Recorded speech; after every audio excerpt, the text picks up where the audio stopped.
Hello friends, स्वागत है आप सभी का एक बार फिर से आपके अपने यूट्यूब चैनल ट्रायम्फ एकेडमी पे। हाजिर हुए हम अपनी नेक्स्ट अपडेट के साथ। तो जैसा कि आप सबको पता है कि DSSP के रिकॉल्स जो हैं वो अभी एक एक करके आ रहे हैं। तो बहुत सारे लोगों को ये वेट था कि TGT इंग्लिश मेल या फीमेल कब इनके रिकॉल्स आएंगे। TGT के बाकी सिलेबस भी अभी काफ़ी रह गए हैं, बाकी सब्जेक्ट्स जिनके रिकॉल अभी नहीं आए हैं, तो एक एक करके DSSB अभी रिकॉल्स निकाल रहे हैं। तो TGT इंग्लिश फीमेल का रिकॉल हमारे पास है, जिसमें हम आज देखेंगे कि क्या रिकॉल में दिया गया है, क्या डिस्कशन होगा कि कौन कौन से रीजंस मेंशन्ड है, उन्हें कैसे ठीक किया जा सकता है। और अगर आप TGT इंग्लिश वाले नहीं भी हैं, आपका रिकॉल अभी आना है, तो आपको एक आइडिया भी लग सकता है, क्योंकि आपको भी पता है आपने अपने रिकॉल को किस तरीके से, अपने डॉसियर को किस तरीके से फिल किया है। ठीक है, तो वीडियो स्टार्ट करने से पहले अगर आपने अभी तक चैनल को सब्सक्राइब नहीं किया है तो चैनल को अभी सब्सक्राइब करें, क्योंकि आपका एक सब्सक्रिप्शन भी हमें मोटिवेट करता है कि हम इसी तरीके से आपके लिए सारे अपडेट्स टाइम टू टाइम लाते रहें। तो हम स्टार्ट करते हैं अपनी वीडियो। तो आप देख सकते हैं 13/5/2022 को ये अपडेट आया है, यानी आज ही ये अपडेट आया है, जिसमें कि आप देख सकते हैं कि इस तरीके से आपको दिया हुआ है कि 262 कैंडिडेट्स को फर्स्ट अपॉर्चुनिटी दी गई है। यानी 262 कैंडिडेट्स हैं जिनके रिकॉल्स हमें यहाँ देखने को मिले हैं, जिनके डॉक्यूमेंट्स में कुछ डेफिशिएंट था। ठीक है, तो डॉसियर जिन्होंने सही से अपने नहीं भरे थे, उन्हें फर्स्ट अपॉर्चुनिटी यहाँ पे दी गई है, जिसमें वो अपनी चीज़ें ठीक कर सकते हैं। अब आप इसे चेक कैसे करेंगे, आप यहाँ देख सकते हैं सीरियल नंबर और उसके साथ में आपका रोल नंबर दिया हुआ है, कैटेगरी दी हुई है। तो आपको एक बार ये चेक करना है, अगर आप TGT इंग्लिश फीमेल के कैंडिडेट हैं तो आपको एक बार चेक करना है अच्छे से कि आपका रोल नंबर यहाँ पे है कि नहीं। अगर आपका रोल नंबर यहाँ है तो जो भी रीज़न यहाँ दिए हुए हैं आपको वो रीजंस चेक करने हैं, और जब आपके डॉसियर का लिंक फिर से खोल दिया जाएगा तो आपको इस सब को ठीक करना पड़ेगा। ठीक है, तो हम कुछ रीजंस देखते हैं कि क्या क्या रीजंस हमें इसमें देखने को मिले हैं। तो पहला रीज़न था कि ओरिजिनल BA ऑनर्स इंग्लिश की डिग्री सर्टिफिकेट चाहिए। ठीक है, अगर डिग्री सर्टिफिकेट आपने नहीं लगाया, उसकी जगह सिर्फ मार्कशीट लगा दिया, या BA ऑनर्स की जगह आपने कुछ और किया है, मतलब आपका जो कोर्स है वो कुछ और है, और वो कोर्स आपका DSSB के जो गाइडलाइंस हैं उनसे मैच नहीं कर रहा है गाइडलाइंस से, तो वो आपका करेक्ट नहीं है। फिर उसके बाद original candidate is directed to upload original B.Ed degree certificate. तो आपके बहुत सारे लोगों ने यहाँ अपने B.Ed डिग्री सर्टिफिकेट्स नहीं लगाए हैं। जो कट ऑफ डेट होती है हमारी, यानी कि कट ऑफ डेट कौन सी है, जो लास्ट डेट थी फॉर्म फिलिंग की, उससे पहले आपके जो रिजल्ट्स हैं वो आपके पास होने चाहिए, मार्कशीट्स आपके पास होने चाहिए, रिजल्ट डिक्लेरेशन की डेट उससे पहले की होनी चाहिए, और वो मार्कशीट्स आपको यहाँ पे अपलोड करनी है। EWS कैंडिडेट्स के लिए है काफ़ी कि उनके जो सर्टिफिकेट्स हैं वो प्रॉपर नहीं हैं, प्रॉपर फॉर्मेट में नहीं है, या एक्सपायर्ड सर्टिफिकेट्स हैं।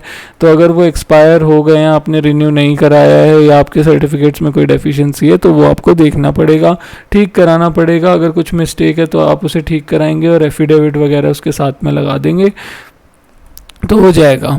इसके बाद candidate is directed to upload BA degree certificate, B.Ed degree certificate and MA degree certificate.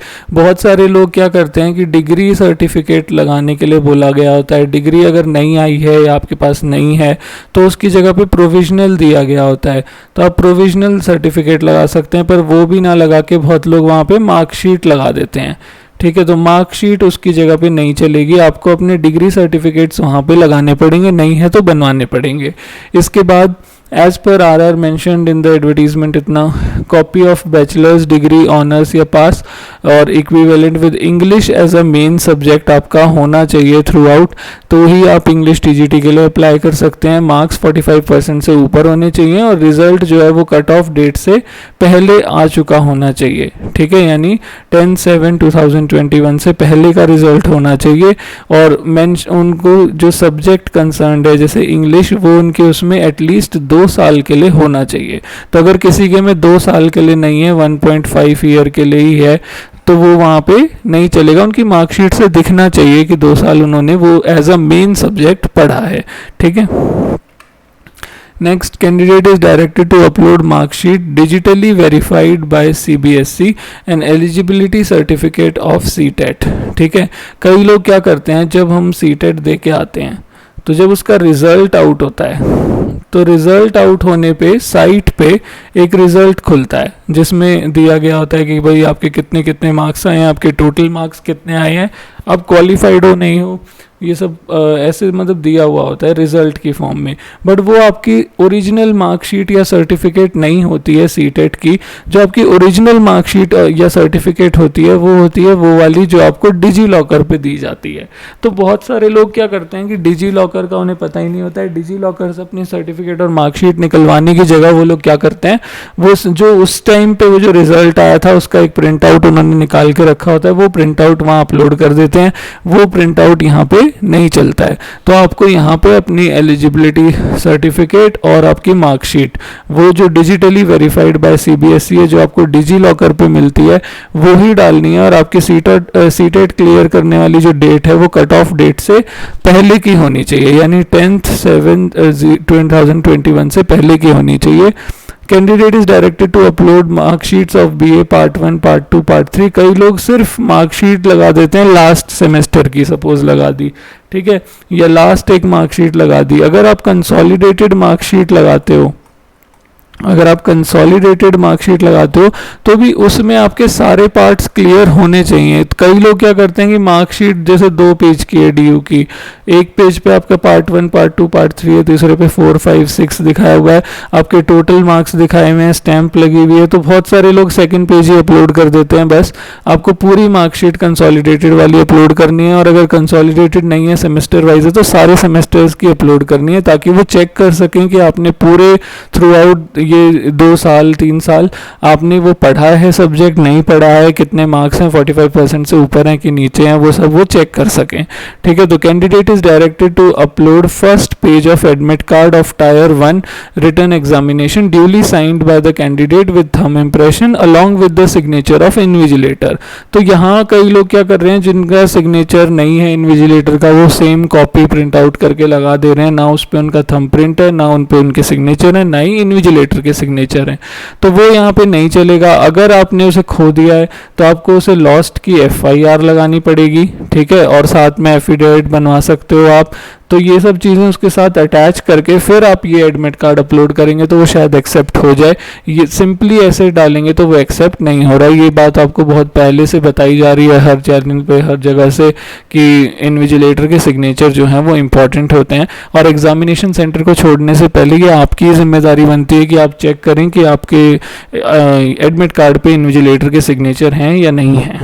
Next, candidate is directed to upload BA program marksheet part 1, part 2, ताकि वो दिखे कि उन्होंने English as a main subject पढ़ा है, ठीक है। तो क्योंकि उन्होंने इंग्लिश में TGT के लिए अप्लाई किया है, तो कम से कम 2 साल उनके पास ग्रेजुएशन में इंग्लिश एज अ इलेक्टिव या मेन सब्जेक्ट होना चाहिए।